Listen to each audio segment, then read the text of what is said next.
L'Emmerdeuse, c'est une collection de films documentaires qui n'hésitent pas à mettre le pied dans la porte, à taper l'incruste, à jouer les pots de colle, à poser les questions dérangeantes et à ne surtout pas lâcher le morceau sur les problèmes de société. Olivia Mokiejewski incarne cette emmerdeuse pétillante qui, dans ce premier numéro, a décidé de s'attaquer à un monstre blanc et rouge, Coca-Cola.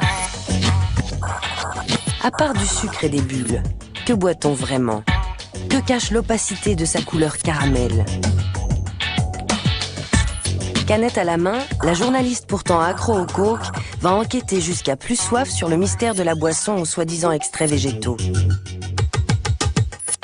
France, États-Unis, Mexique, 6 mois d'investigation pour tenter de savoir pourquoi le soda le plus connu de la planète protège mieux sa recette que Fort Knox et Lingo.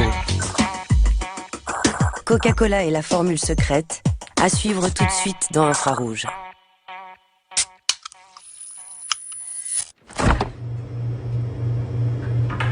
Là, c'est moi, Olivia. Et ça, c'est ma boisson préférée. Voici le geste que je fais 3 fois par jour, depuis plus de 20 ans. J'adore le coca, son goût sucré et son petit côté acide. J'en bois quand je suis en tournage, au bureau avec mes amis. Quand j'ai soif, quand j'ai pas soif. J'en bois par habitude, par plaisir, par réflexe. J'en bois en vacances, après le sport. Je crois que je suis accro. Si je calcule bien, dans ma vie, j'en ai bu 7000 litres. Je ne sais pas si vous vous êtes déjà posé la question, mais je commence à me demander ce qu'il y a dedans. Surtout que sur la canette, il n'y a pas beaucoup d'informations.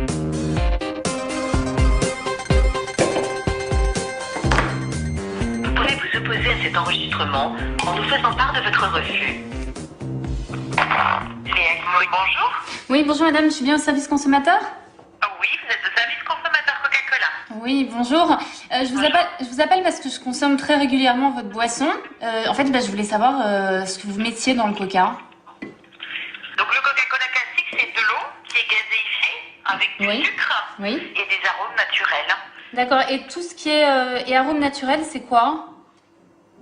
Dans les arômes, ce sont les extraits végétaux. Et c'est quoi alors, les extraits végétaux ? Alors par contre, ça fait partie de la recette secrète. Il y a très peu de gens dans le monde qui connaissent la composition exacte de la liste exacte de l'ensemble des arômes qui lui donne son goût unique. Donc la réponse est claire pour vous ? Allez, la réponse est claire. D'accord, je vous remercie de votre appel, je vous souhaite une bonne journée. Merci à vous, au Au revoir. revoir madame. Bon, ce qui est clair, c'est que je n'ai pas ma réponse. Alors la formule secrète la mieux gardée au monde, je vais aller la chercher moi-même, quitte à passer pour une emmerdeuse. Et je vais même en faire un film.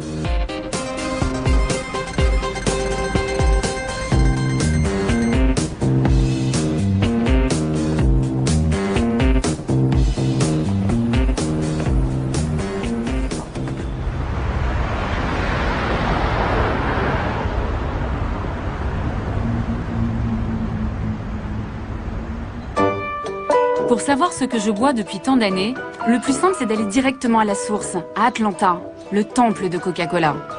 C'est ici qu'est né le Coke en 1886. À quelques centaines de mètres du siège de la multinationale, on trouve un musée entier à la gloire du soda le plus connu au monde. Et à l'intérieur, il y a ce qui m'intéresse, la formule secrète.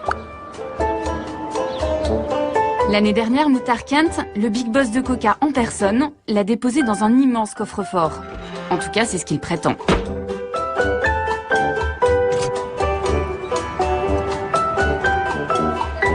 Bon, alors il est où ce coffre ? Merci à vous d'être venu et bienvenue dans le monde de Coca-Cola. C'est parti ! Je me glisse entre les touristes et les fans de la marque. Coca-Cola a accepté de me laisser entrer avec une caméra, mais à condition de ne parler à aucun visiteur et d'être escorté par le service d'ordre maison.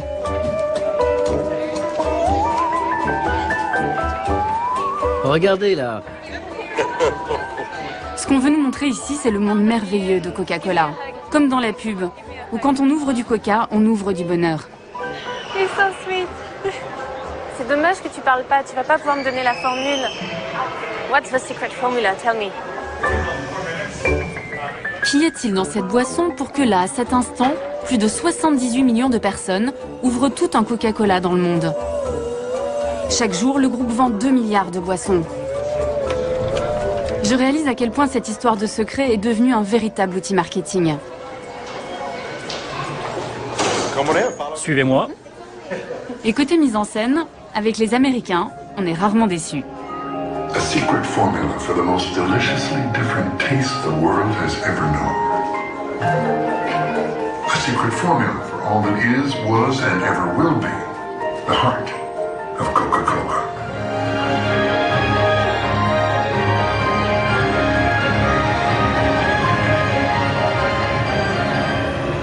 A secret formula for Coca-Cola is here. La recette originale est vraiment là? Oui, madame. Vous l'avez vue? Non, je ne l'ai pas vue, mais notre PDG l'a vue. C'est lui qui l'a mise ici. L'année dernière, on a fait une grande cérémonie pour les 125 ans de la marque. Et à cette occasion, il a placé la formule secrète dans ce coffre. Il l'a vue, donc il connaît la formule secrète? Je ne sais pas s'il la connaît, mais il sait où elle est. C'est une des rares personnes à pouvoir y accéder.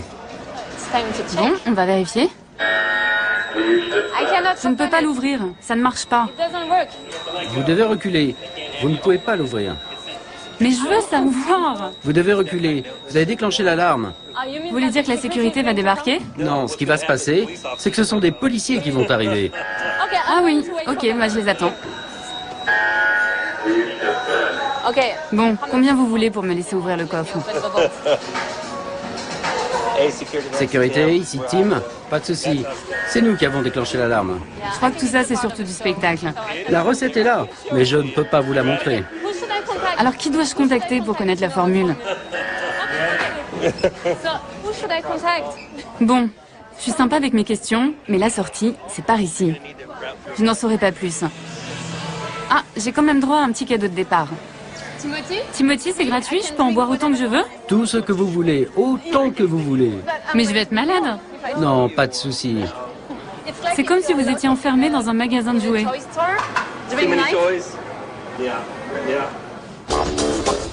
Ok, c'est pas ici qu'on me donnera la formule. Pourtant, s'il y a un endroit au monde où je peux en savoir plus, c'est bien à Atlanta. Depuis plus d'un siècle, les bulles de coca pétillent dans les veines de la ville et de ses habitants. Ici, on est Coke, on grandit Coke, on adore Coke.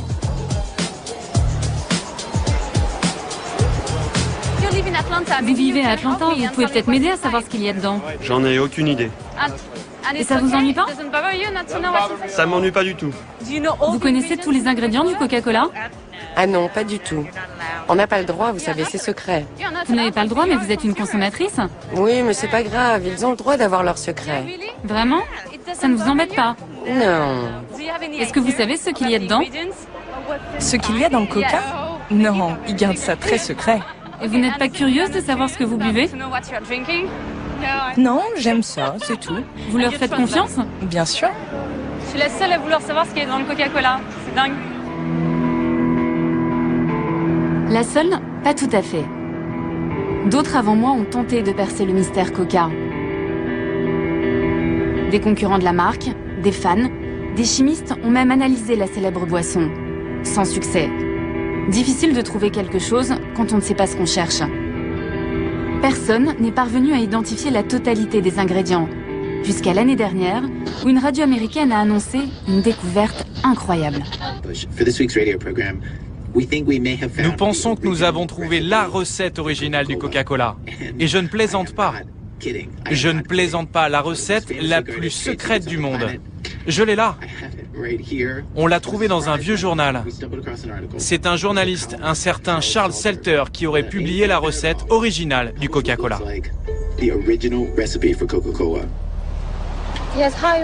Je voudrais avoir le numéro d'un certain Charles Salter dans la région d'Atlanta. J'ai retrouvé Charles Salter. Il vit dans la banlieue chic d'Atlanta. Bonjour et bienvenue. Il est aujourd'hui à la retraite, après avoir travaillé 25 ans dans le journal local. J'espère que vous allez m'en apprendre un peu plus au sujet de la formule secrète. Le trésor de Charles Salter est quelque part dans cette pièce. Voici mon atelier de pêche. C'est votre hobby? Pêcher, c'est ma passion. Pourquoi vous n'iriez pas chercher dans ces cartons là-bas? La formule est par là? Jetez un petit coup d'œil. Des cassettes. C'est peut-être ici? Non, là, c'est des vieilleries. Ça peut pas être ça, là?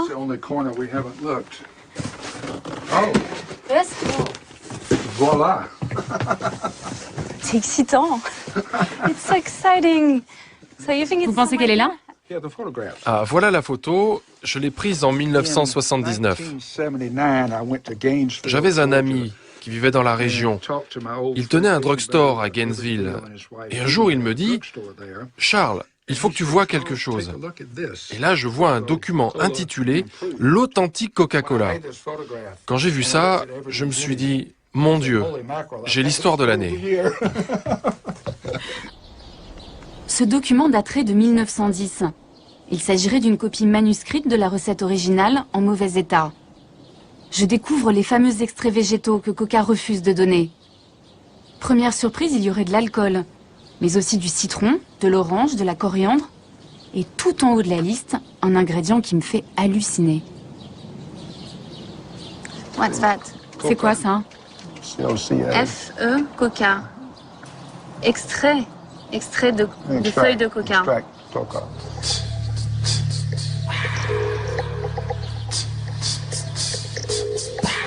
Vous avez dû être surpris quand vous avez vu qu'il y avait de la feuille de coca. Ça a été une grande surprise pour pas mal de gens quand ils ont découvert cette liste d'ingrédients. Et je peux vous dire qu'à Atlanta, on en a beaucoup parlé. Ce que je comprends pas, c'est qu'à l'époque, en 1979, quand vous publiez cette photo, le monde entier aurait dû apprendre qu'il y avait de la coca dans le Coca-Cola. Comment ça se fait que ça n'a pas fait le tour de la planète, cette info? Je pensais que c'était vraiment un gros scoop.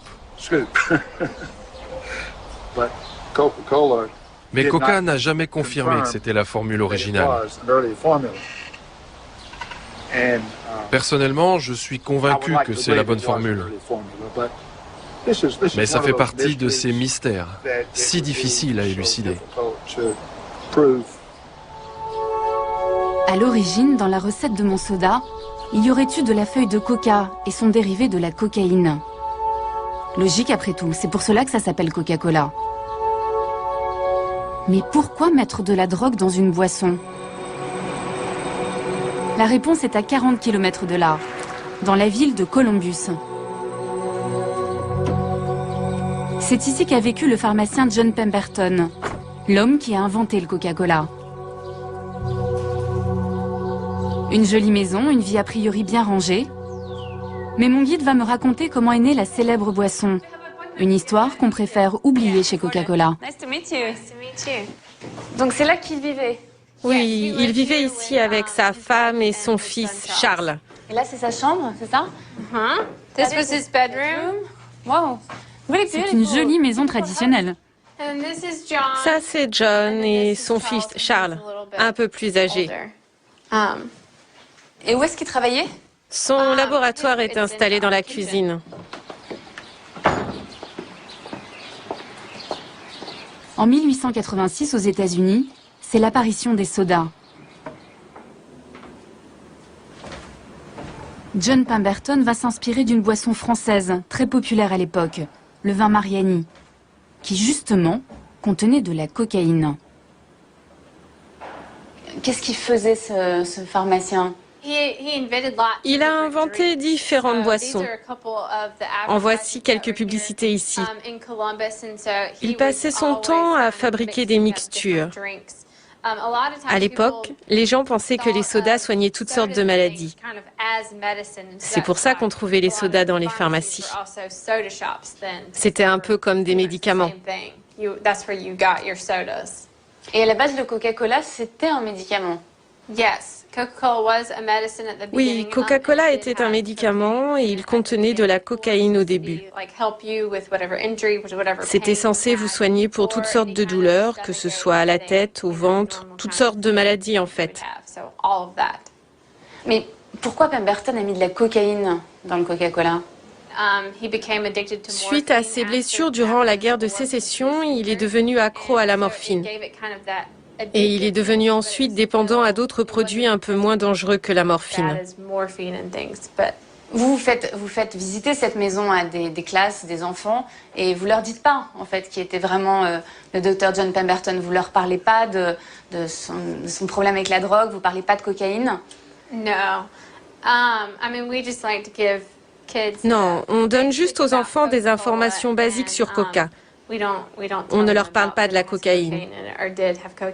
On préfère leur donner une image plus idéalisée de la cocaïne. Enfin, pardon, du Coca. Un pharmacien accro à la cocaïne qui met de la drogue dans sa boisson, ça fait un peu tâche dans le monde merveilleux de Coca. À Atlanta, comme souvent aux États-Unis, on protège les symboles de l'Amérique. Et tant pis pour ces écoliers qui n'apprendront qu'une partie de l'histoire. Mais moi, ce qui m'intéresse, c'est de savoir s'il y a toujours de la feuille de coca dans mon soda.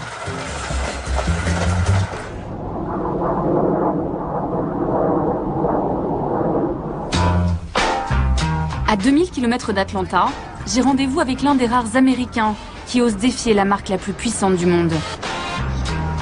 Au pied du pont de Brooklyn, voici le repère de Ray Rogers, le fondateur du collectif Killer Coke. Avec un tel nom, au moins le message est clair. Depuis 10 ans, ce syndicaliste consacre toute son énergie à dénoncer la face cachée de Coca-Cola. Hi. Hi, I'm Olivia. Olivia, glad to meet you. Yes, so glad to have you here. C'est le porte-parole de tous ceux qui se disent victimes de la multinationale. Ramon, vous avez été viré et vous avez dû retrouver un nouveau boulot. Louis, vous, qu'est-ce qui vous est arrivé? Autour de la table, une quinzaine d'employés ou d'anciens salariés des usines Coca-Cola de New York. Ensemble, ils ont porté plainte pour harcèlement moral et discrimination raciale. Je découvre une autre version du monde magique de Coca-Cola.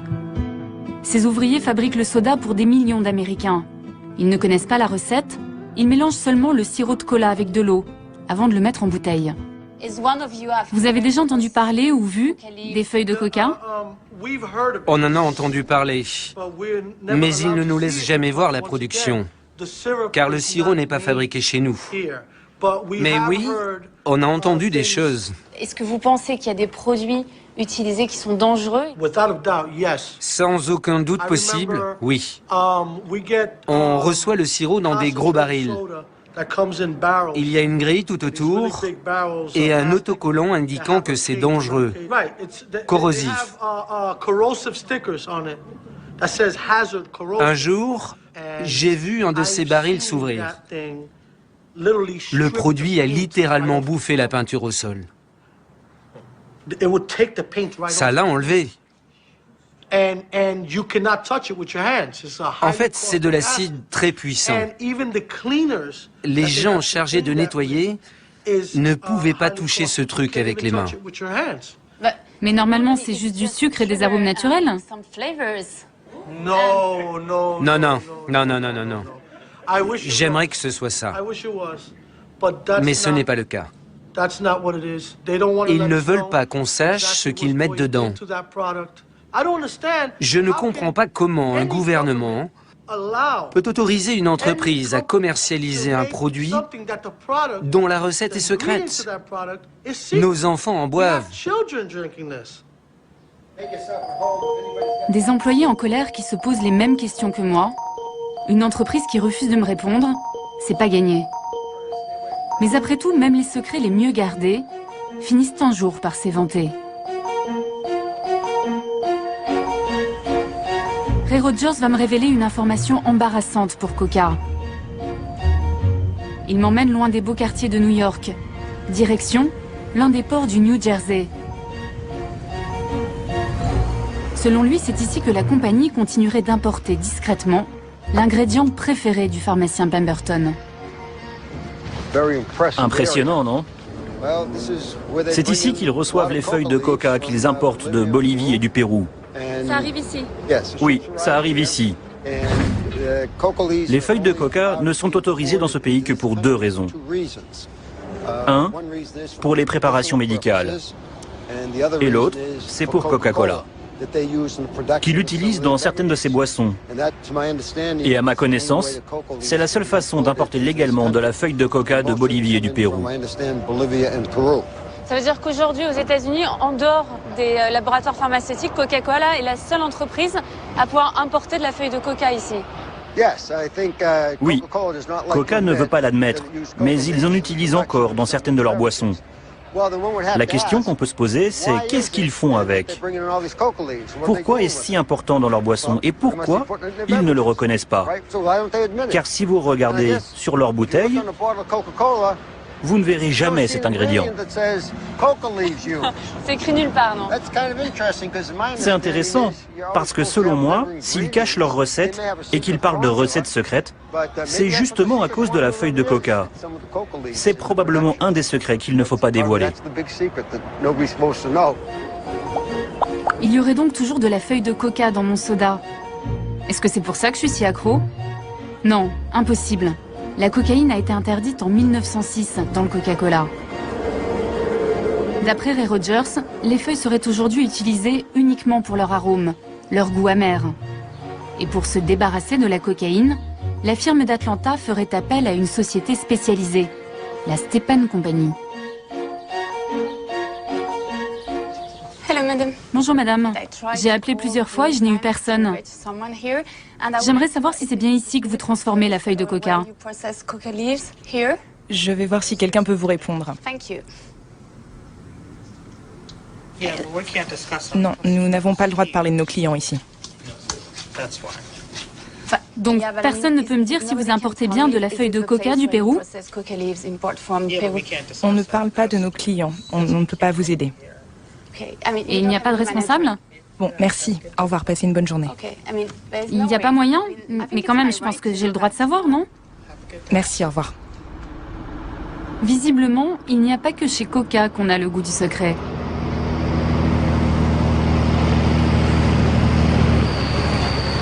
Bonjour monsieur, vous venez d'amener des feuilles de coca dans l'usine?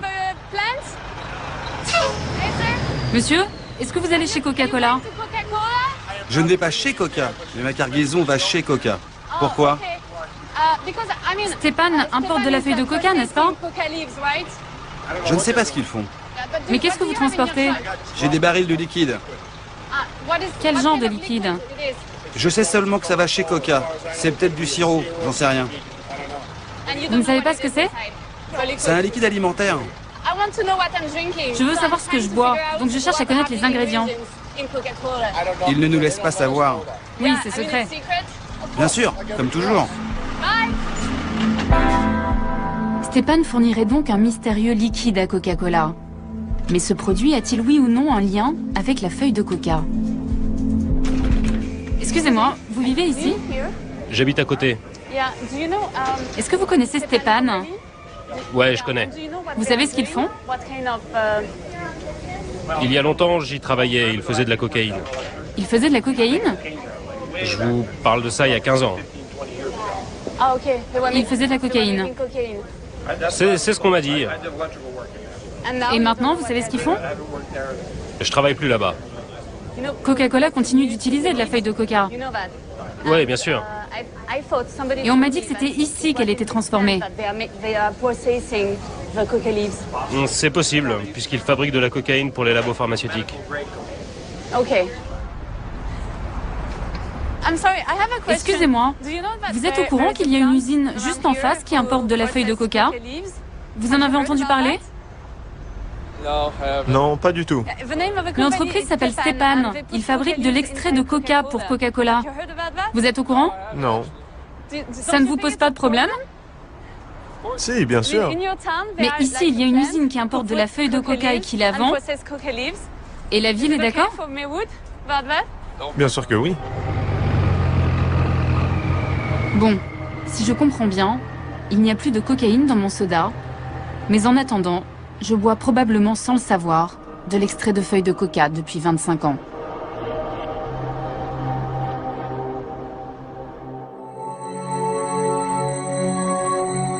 Je veux simplement connaître la composition d'un soda et j'ai l'impression d'enquêter sur le secret de la bombe atomique. Après 2 mois de demande d'interview, 12 appels et 21 mails, Coca-Cola États-Unis va me donner la même réponse que la filiale française du groupe. Yes, Amanda. Oui, Amanda, désolée. Je ne vous entendais pas avec mon téléphone portable. Je voulais simplement vous dire que vous n'aurez aucune interview de la part de la compagnie aux États-Unis. Vous êtes en train de me dire que je ne pourrai parler à personne chez vous aux États-Unis, c'est bien ça? Oui, c'est exact. D'accord, je vois. Merci d'avoir essayé. Ok, j'ai compris. Avec Coca, mon seul droit c'est d'en boire, sans jamais me poser de questions. Pourtant, les États-Unis, eux aussi, s'interrogent sur leur boisson nationale. Coca-Cola est de plus en plus montré du doigt, non pas à cause de la formule secrète, mais au sujet d'un ingrédient que cette fois-ci tout le monde connaît.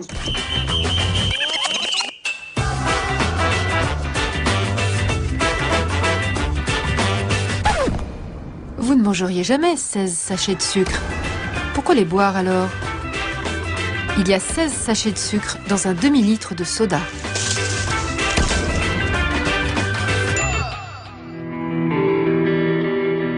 À l'autre bout du pays, un État a déclaré la guerre au soda. Je pars en Californie.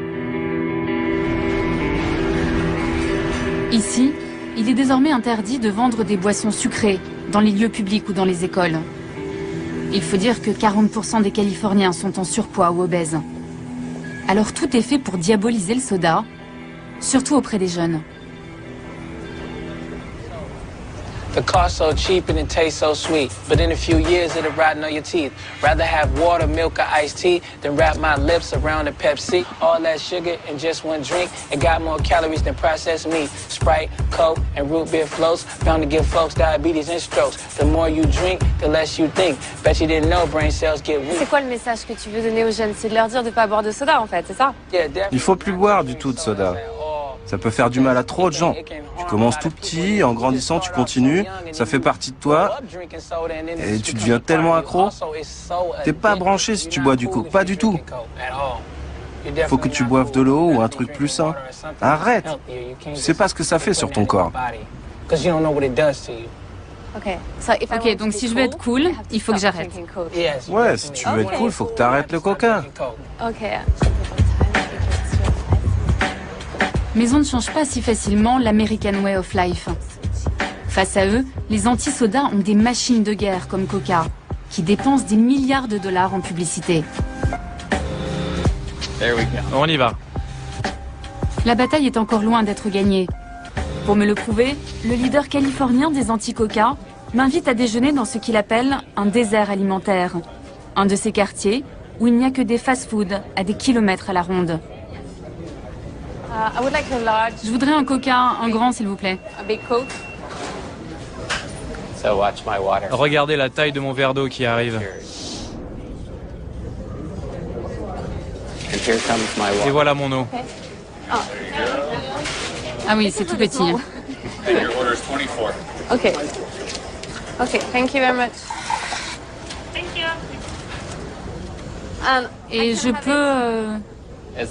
Vous pouvez en reprendre gratuitement autant de fois que vous voulez.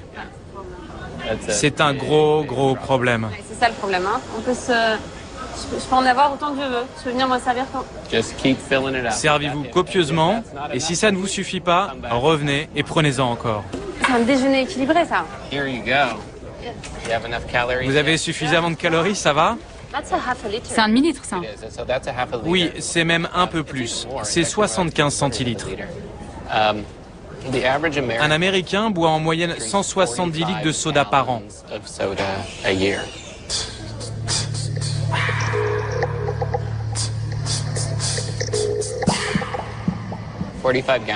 170 litres, ça représente 20 kilos de sucre. Mon fils pesait 20 kilos à l'âge de 5 ans. Donc l'Américain moyen boit l'équivalent d'un enfant de 5 ans par an. C'est un tsunami de boissons sucrées. C'est quoi l'intérêt pour les grandes compagnies de soda d'augmenter la taille? Parce que c'est toujours le même prix, c'est très peu cher. Donc c'est quoi leur but? Pourquoi ils veulent augmenter les quantités? Je pense que tout ce qu'ils font, ils le font pour augmenter leurs ventes. Si vous en buvez beaucoup aujourd'hui, il y a de grandes chances que vous en buviez plus demain. Donc ça peut être une bonne affaire d'acheter un litre de soda dans un restaurant, mais quand vous allez aller au supermarché, vous allez le payer bien plus cher. Leur seule motivation, c'est de gagner toujours plus d'argent. C'est leur boulot, c'est normal. Mais c'est la première génération d'enfants aux États-Unis qui risque de vivre moins vieux que leurs parents. On doit trouver une solution pour contrer ces boissons sucrées. On le doit. La vie de nos enfants en dépend. Bon, bah c'est bon, vous avez gagné. Vous m'avez coupé l'appétit. Merci. Bon appétit. Il y a 50 ans, nous buvions 4 verres de coca par an. Aujourd'hui, les boissons sucrées sont en train de remplacer petit à petit l'eau et le lait. Les sodas sont même devenus la première source de sucre et de calories dans l'alimentation des Américains.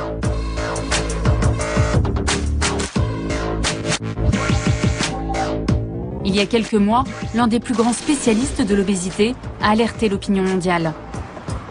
Selon le docteur Lustig, le sucre qu'on aime tant dans les sodas est tout simplement un poison. Est-ce que vous pouvez me montrer l'équivalent de sucre qu'il y a dans cette canette? Est-ce qu'on peut voir combien ça fait? Cette canette contient 39 grammes de sucre. Une cuillère à café, c'est 4 grammes. Donc en gros, elle contient 2, 3, 4,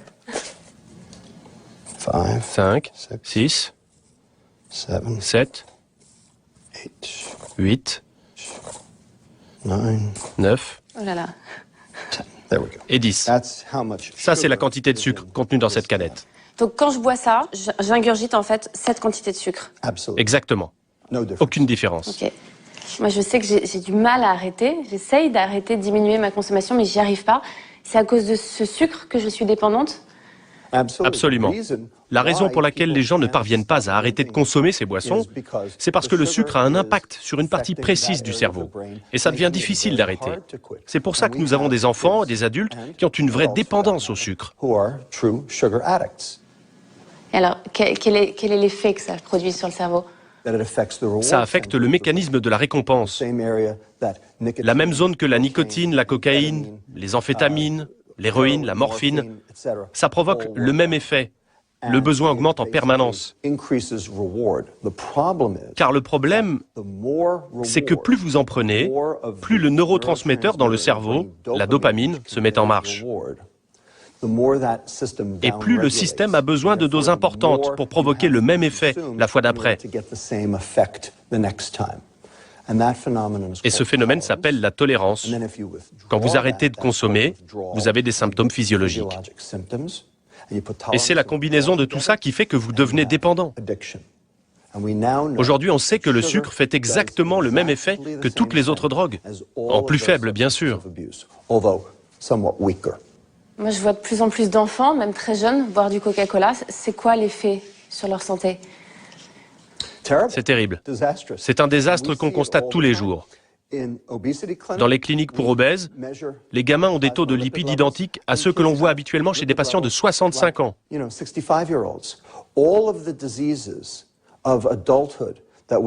Toutes ces maladies d'adultes dues à la vieillesse, on les voit maintenant chez des enfants âgés de 8 à 10 ans.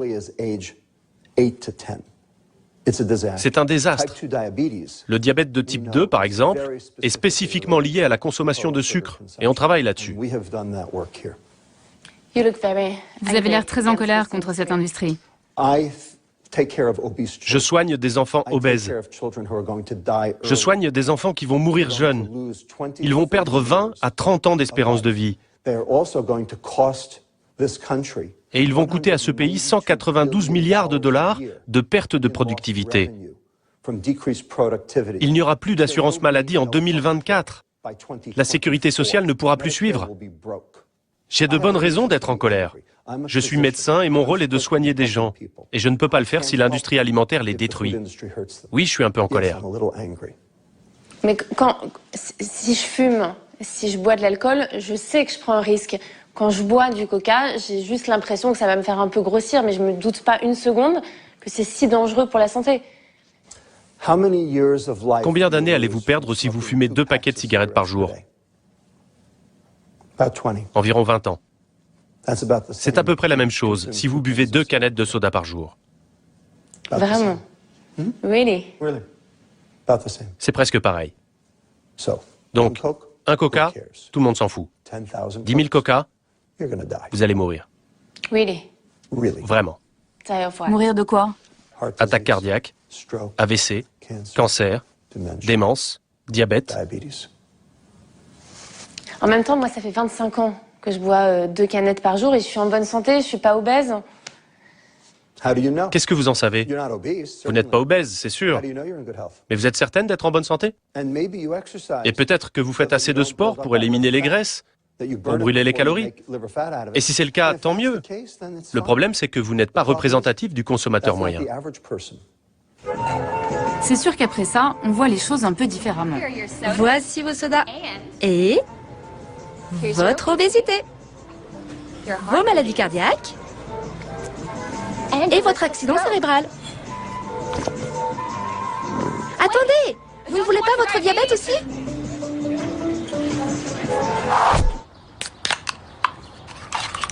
Pour éviter le pire et rester en bonne santé, le docteur Lustig m'a fait une ordonnance, et une sévère. Après chaque canette, 1 heure de jogging. C'est le temps qu'il faut pour éliminer tout ce mauvais sucre.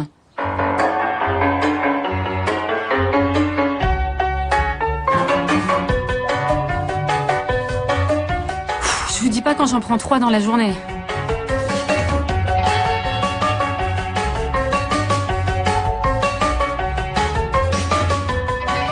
Ouais, ok, ça va pas être possible. Il va vraiment falloir que j'arrête. À moins que...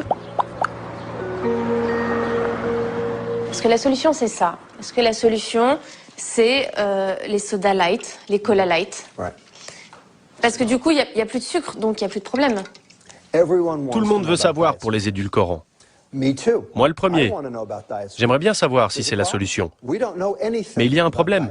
On ne sait absolument rien à leur sujet. On ne sait pas comment l'aspartame agit sur votre système énergétique ou sur votre métabolisme. On ne sait rien de tout ça. On n'a aucune donnée, et tant qu'on ne les a pas, je ne peux rien vous dire, car je suis un scientifique. Comment pourrais-je vous dire que les soda light sont une solution?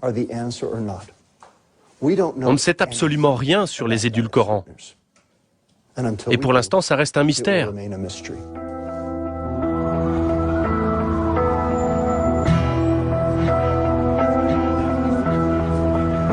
Donc en gros, j'ai le choix entre boire du sucre en étant certaine qu'à haute dose c'est dangereux, ou boire du light en étant sûre de rien. Dans les 2 cas, il y a un ingrédient auquel je n'échapperai pas. C'est le E150D, plus connu sous le nom de colorant caramel. C'est lui qui donne à tous les colas leur couleur si caractéristique. Un colorant controversé en Californie. Coca-Cola et Pepsi ont même dû en modifier le dosage dans cet État américain.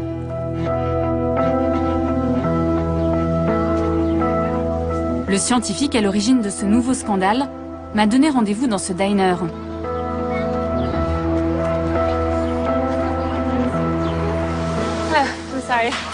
Bonjour, vous avez déjà commandé? Non. Je peux avoir un coca, s'il vous plaît?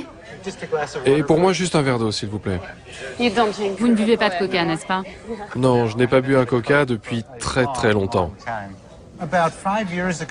Il y a 5 ans, il a été prouvé que le colorant caramel contenait un élément cancérigène.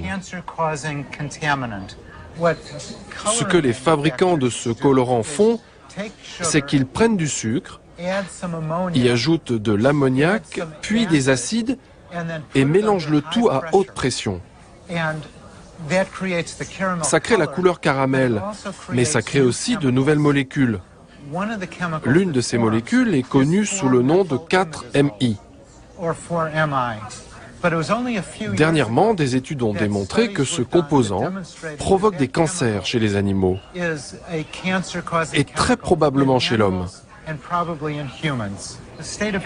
L'État de Californie a dit à l'industrie du soda qu'elle serait obligée de mettre un avertissement sur leur boisson tant que celle-ci contiendrait ce composé. Ça causerait quoi comme cancer, ce colorant caramel? A priori, cela provoquerait la leucémie.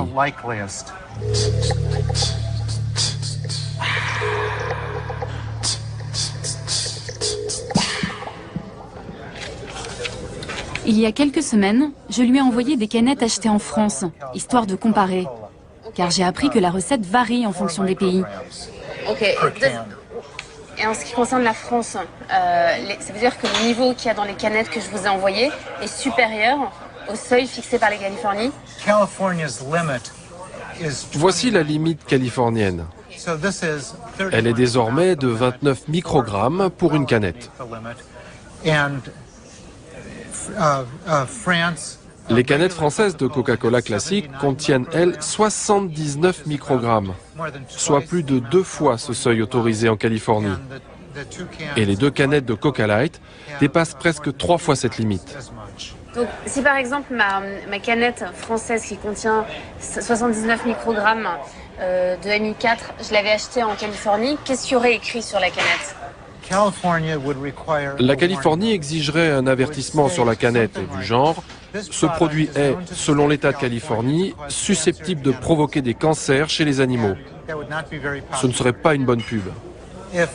Si 50 000 personnes consomment un Coca-Cola une fois par jour, cela provoquerait un cancer à l'une d'entre elles, soit 1 cas sur 50 000.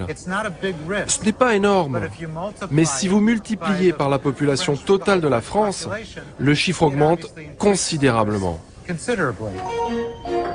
À ce jour, seule la Californie s'est attaquée à ce colorant chimique.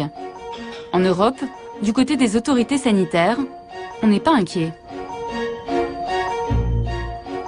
Entre le colorant potentiellement cancérigène, les risques de diabète et tout le reste, je commence un peu à angoisser.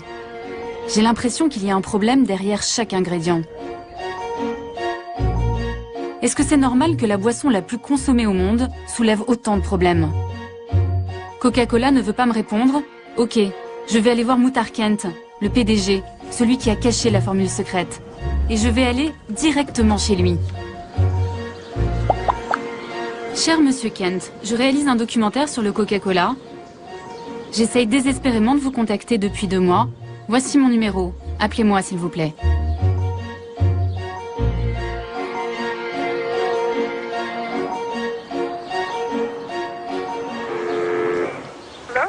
Bonjour. Désolée de vous déranger. Je cherche à joindre Monsieur Kent. Je viens de France et j'aimerais vraiment le contacter. J'ai tout essayé. Comment est-ce que je peux arriver à lui parler? Vous pouvez attendre quelques minutes, s'il vous plaît?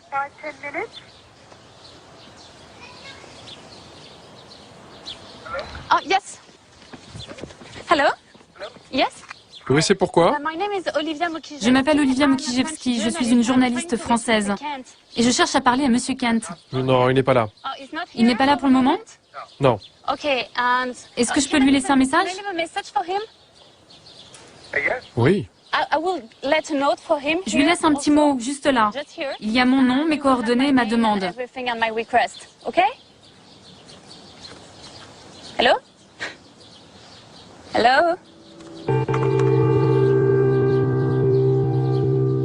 C'est raté pour cette fois, mais quelque chose me dit qu'on va bientôt finir par se croiser. Avant cela, j'ai une dernière piste à explorer.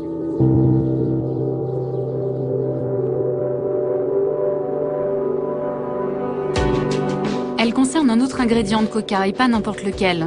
Le principal, l'eau. Il en faudrait en moyenne 3 litres pour faire 1 litre de Coca-Cola. À San Cristobal, au Chiapas, l'eau, ce n'est pas ce qui manque. Cette région est le réservoir du Mexique. Un paradis pour les fabricants de soda. Ce n'est donc pas par hasard si dans les années 80, la firme américaine a choisi d'installer ici l'une de ses usines.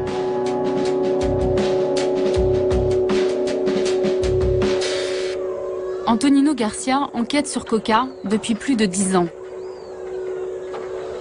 Alors pourquoi ils ont décidé de s'installer ici exactement? Coca-Cola s'est installé ici pour pomper l'eau de la région. Ils puisent directement dans la nappe phréatique de San Cristobal. C'est le réceptacle de 2 volcans, le Huitepec et le Santeguitz. Et c'est ici, en sous-sol, qu'est stockée la majorité de l'eau. Ils sont installés stratégiquement pile sur le manteau phréatique. Et Coca-Cola prélève beaucoup d'eau ici? Ils extraient environ 750 000 litres par jour. C'est quoi? C'est l'équivalent de quoi? Ce volume d'eau permettrait d'alimenter 10 000 habitants de la ville tous les jours. Et depuis peu, ils creusent un nouveau puits. Ils vont donc augmenter le pompage.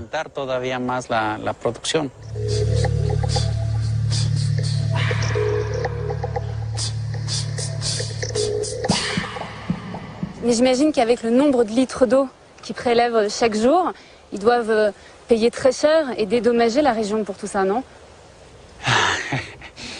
Non, pas vraiment. Ici, la gestion de l'eau n'est pas vraiment très équitable.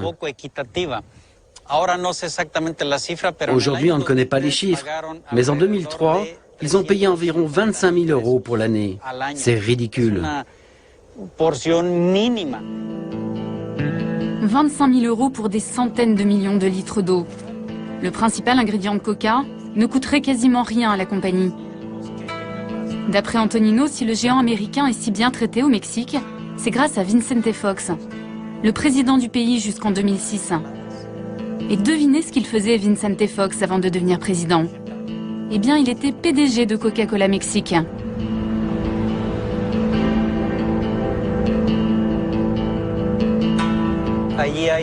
Ici, il y a 5 communautés qui utilisent l'eau de cette nappe. Et depuis l'installation de l'usine, j'ai fait des recherches avec eux. Et ce qu'ils me disent, c'est que depuis qu'il y a l'usine, leurs ressources en eau ne cessent de diminuer.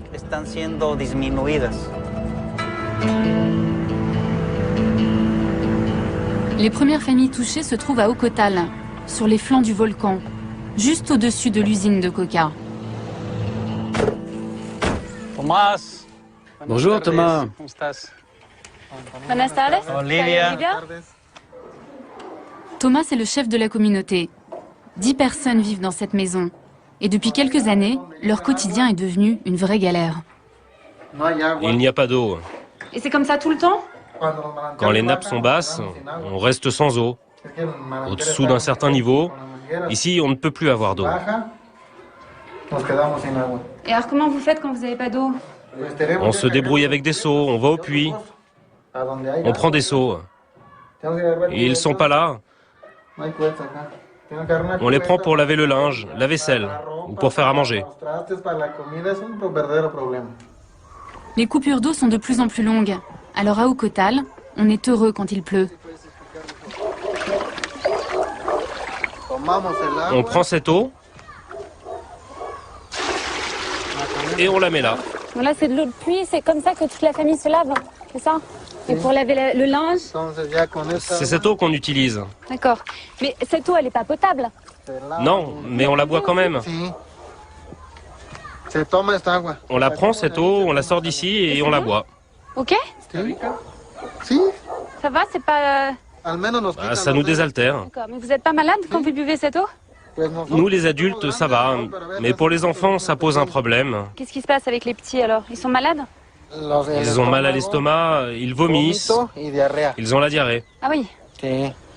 D'accord, mais vous n'avez pas le choix, vous êtes obligé de leur donner cette eau. Non, on n'a pas le choix.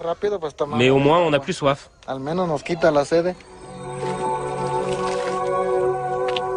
Privés d'eau dans une région qui en regorge. Les habitants d'Ocotal ont contacté Coca-Cola. Mais la multinationale affirme qu'il n'y aurait aucun lien entre ces pompages intensifs et la pénurie d'eau.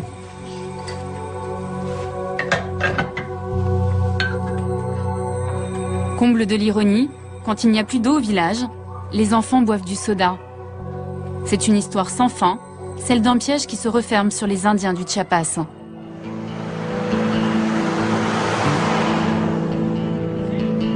Les Mexicains sont devenus les plus gros consommateurs de coca au monde. Et au Chiapas, on atteint des records. Près de 3 canettes par habitant et par jour.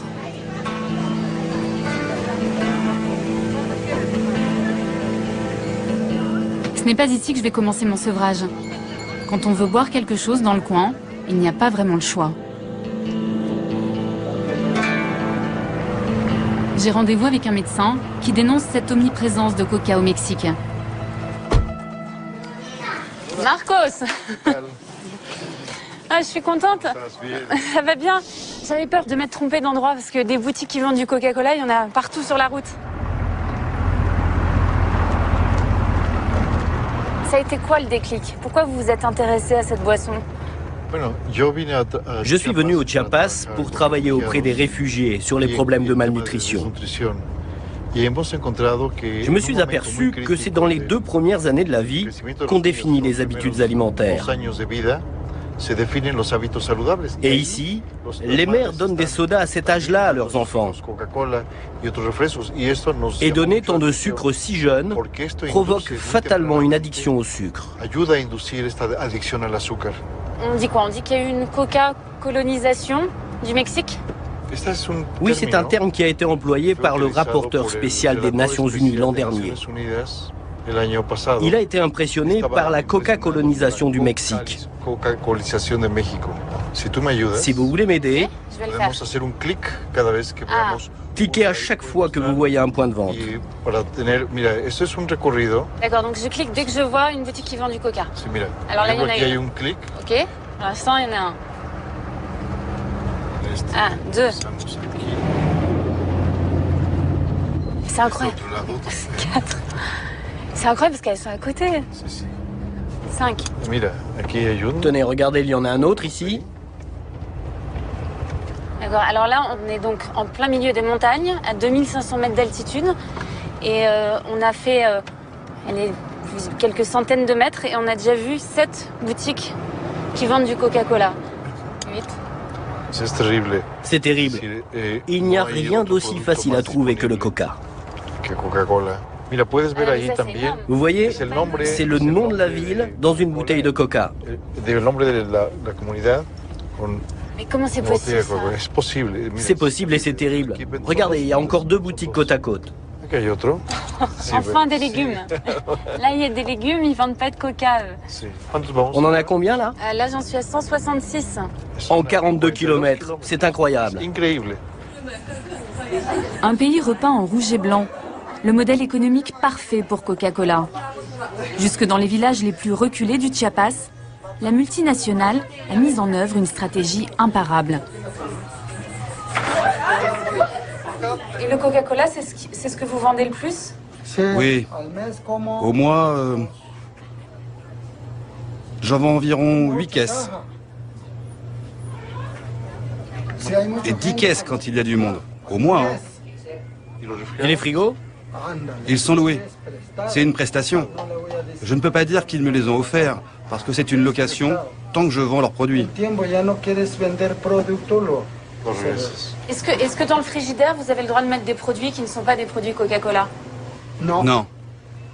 Seulement des produits de Coca. Tous les produits qui sont à l'intérieur viennent de la société Coca-Cola. Uniquement les produits de Coca-Cola. Si les gens veulent boire quelque chose de frais, ils doivent acheter des produits Coca-Cola. Exactement. C'est comme ça. Muchas gracias, señor. Hasta luego. Merci. Au revoir. Donc là, il y a même des Marcos, des bouteilles de 3 litres. Un 3 litres, c'est quoi? 21 pesos, ça fait 1,20 €. 1 litre de coca pour 7 pesos, alors que l'eau est à 8. Le litre d'eau est à 8 pesos, donc 3 litres, ça fait 24 pesos. Et on compare avec le coca qui fait 21 pesos. Le Coca-Cola est moins cher que l'eau. Et c'est ça le problème. Oui, c'est moins cher que l'eau. Et ce que dépensent les gens dans le coca, c'est de l'argent en moins pour acheter des produits de base. Aujourd'hui, les Indiens du Chiapas ne peuvent plus vivre sans coca. À tel point que la marque a même réussi à s'imposer dans la religion. Elle remplace le potch, la boisson traditionnelle dans les cérémonies sacrées.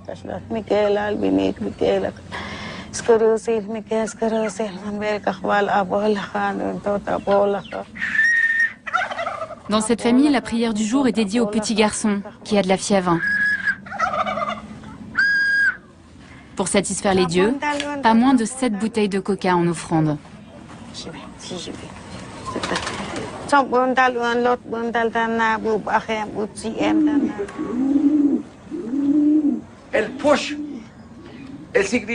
Le posh, c'est l'alcool local. Avant, ça servait à chasser les mauvais esprits. On l'utilisait pour ça. On en faisait don pour notre corps, pour notre âme, pour notre esprit. Et maintenant, on y a rajouté le Coca-Cola. Ce sont nos croyances. On croit que ça chasse le mal. Et on voit ça partout dans le Chiapas. Au Guatemala, dans toute la région. C'est notre culture maintenant. Le Coca-Cola, ça permet de chasser les esprits parce que du coup on rote et donc l'esprit est chassé du corps, c'est ça? Oui, c'est ça. Okay. C'est notre croyance. Et Coca s'en est emparé il y a 30 ou 40 ans. Au Mexique, 70% de la population est déjà en surpoids ou obèse. Selon l'Observatoire mexicain de la santé, en 2020, ce sera 100% de la population. Je retourne pour la dernière fois à Atlanta. C'est le jour de la grand-messe annuelle pour Coca-Cola, l'assemblée générale du groupe. C'est aussi ma dernière chance d'obtenir enfin des explications. L'événement est réservé aux actionnaires, alors j'ai donné encore un peu plus d'argent à Coca. Pour 120 $, j'ai acheté 2 actions. Les caméras sont interdites, mais je vais récupérer les images Internet que Coca transmet à ses actionnaires dans le monde entier. Ladies and gentlemen, please welcome Muhtar Kent. Au milieu de la salle, là, c'est moi. Enfin, ça y est, je suis en face du gardien de la formule. En 2011, nous avons augmenté notre gamme de produits de 4% et nos ventes globales de 8%. Au total, Coca-Cola, votre compagnie, a généré 47 milliards de chiffre d'affaires l'an dernier. Plus les gens boivent du coca, plus les bénéfices sont en hausse. Et ça fait plaisir aux actionnaires.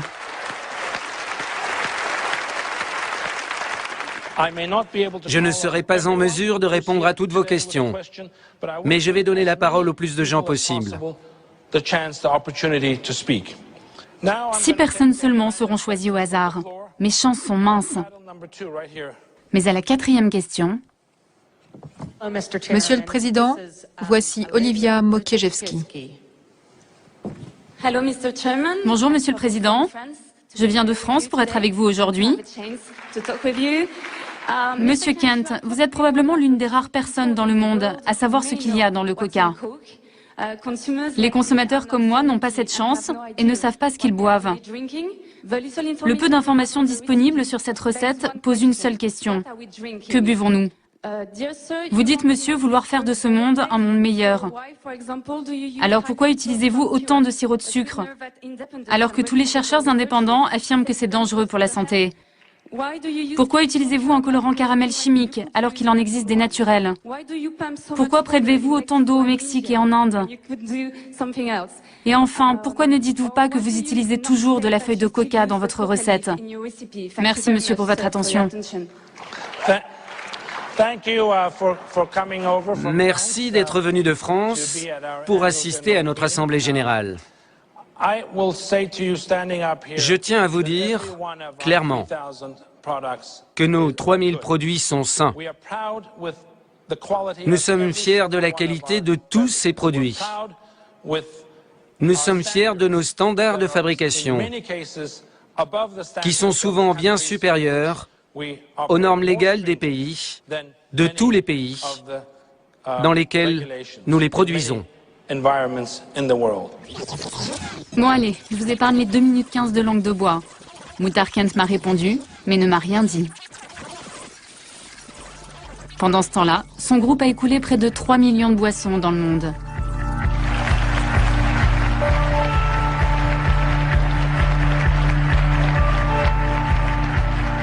À la sortie, je vais retrouver Ray Rogers, le fondateur de Killer Coke. Lui aussi était à l'Assemblée Générale. Ça fait 10 ans qu'il vient poser des questions qui fâchent, et comme chaque année, il a fait chou blanc. Alors ça se termine devant le siège de la multinationale, avec une manif de 12 personnes.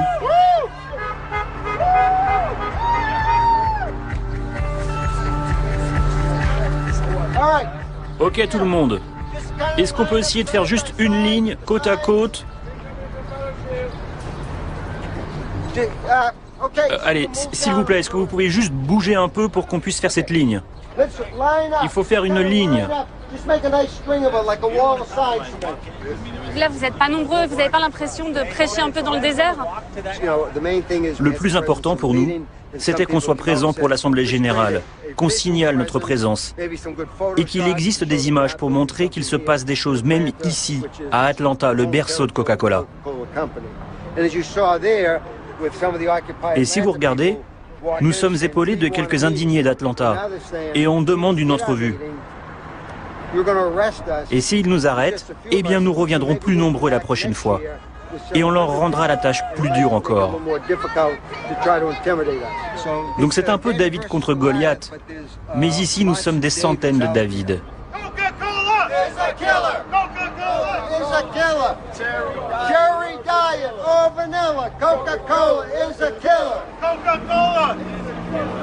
Peut-être que tout ça ne sert à rien. Peut-être que Coca vendra toujours autant de boissons. Mais j'ai pas envie d'abandonner. Parfois, il faut pas avoir peur d'être une emmerdeuse.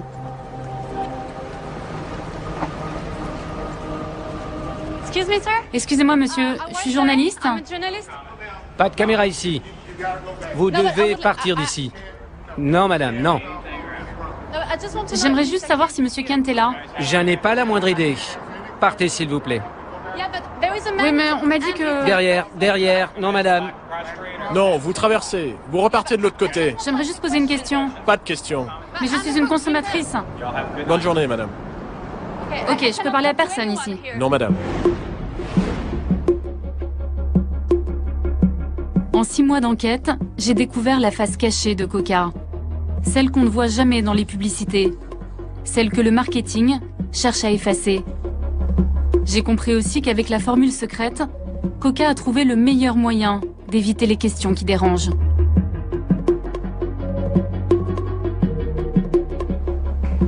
Bon, je sais toujours pas exactement ce que je bois, mais j'ai quand même pas mal d'indices. Et si ça se trouve, je suis pas très loin de la formule secrète. Alors, le meilleur moyen de le savoir, c'est d'essayer. Donc je vais tenter de faire du coca avec ce que j'ai. Et on n'est pas à l'abri d'une bonne surprise. On va commencer par l'eau.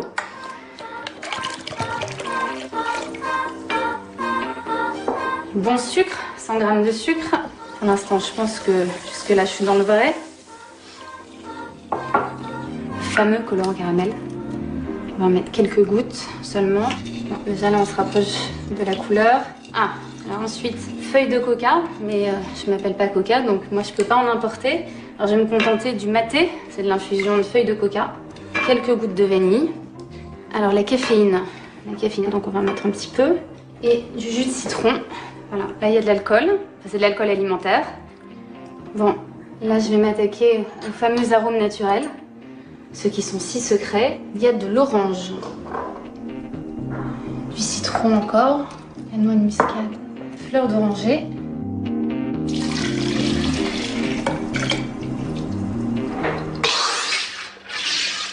Bon, on a les bulles, on a le liquide, là on en va goûter.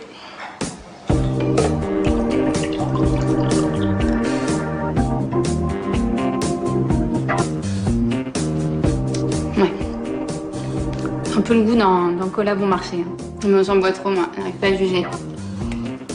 Allez, Bruno, viens goûter. Dis-moi ce que t'en penses. Ok.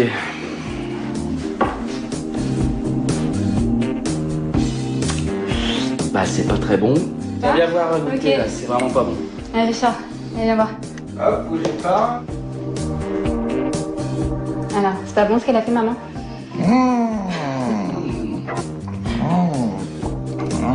Bah, allez, on va trancher. Romain. C'est l'alliance du sucre et de l'acide, hein, pas mal. Moi, j'en bois jamais, donc je suis neutre. Non, ça pue pas. Vous aimez pas le coca aussi. En tout cas, ça colle bien comme le coca. C'est à quoi ça me fait penser, sérieusement? Aux bonbons Coca-Cola. Ah, bah au moins, si on n'a pas la formule du coca, on a la formule. En même temps, hein, t'es pas censé arrêter d'en boire? Si, bah là, ça va me dégoûter peut-être alors. Vous entendez le cri du coca sous les semelles?